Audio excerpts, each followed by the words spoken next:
Terdakwa kasus dugaan korupsi fasilitas kredit modal kerja KMK kepada PT Gatramas Internusa tahun 2014 menilai dakwaan JPU Kejati Sumsel terlalu prematur membawa kasus ini ke ranah pidana karena menurutnya kasus tersebut adalah kasus perdata.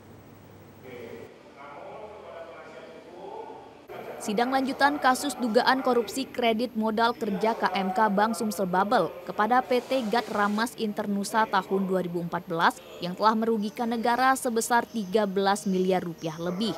Dengan dua terdakwa yakni Aran Haryadi, pimpinan divisi kredit Bank Sumsel Bubble, serta Asri Wisnuwardana, analis kredit Bank Sumsel Bubble.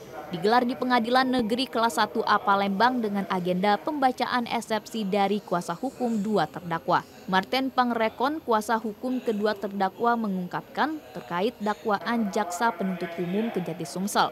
Pihaknya meminta majelis hakim untuk membatalkan dakwaan jaksa penuntut umum terhadap kliennya. Karena menurutnya perkara ini adalah murni perkara perdata. Pengadilan Negeri Tindak Pidana Korupsi pada Pengadilan Negeri Palembang tidak berwenang mengadili perkara ini karena perkara ini adalah murni perkara perdata. Harusnya disidangkan oleh pengadilan perdata.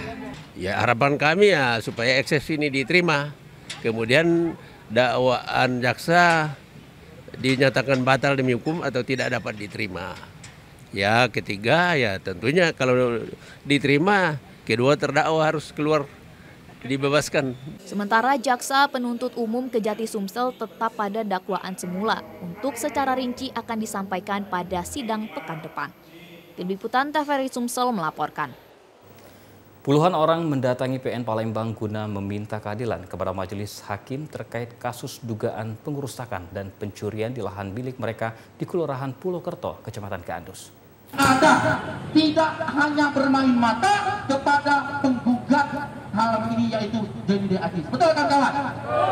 Puluhan warga yang tergabung dalam paguyuban Mekarsari, Kelurahan Pulokerto Gandus mendatangi PN Palembang. Ketua Paguyuban Mekarsari Muhtar Ahmad berharap majelis hakim PN Palembang dapat adil saat memutus perkara dugaan kasus pengerusakan dan pencurian tanam tumbuh di lahan yang diklaim milik mereka.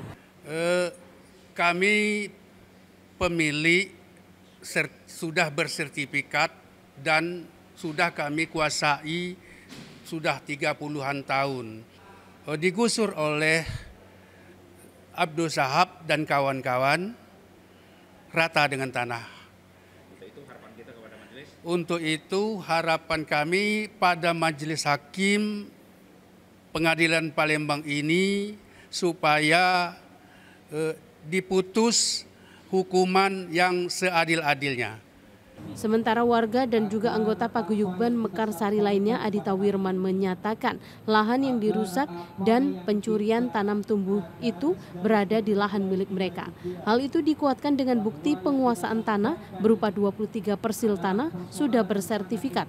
Di samping itu ada sebagian lahan yang sudah berupa SPH dari camat. Kami sudah melapor membuat LP di Polresta, di Polda, semuanya ini kami anggap tidak jalan, Pak. Sampai sekarang sudah 2 tahun ini. Tidak ada jalannya, hanya satu yang jalan, yaitu LP Pak Saipul. Itu pun tuduhan masalah perusakan.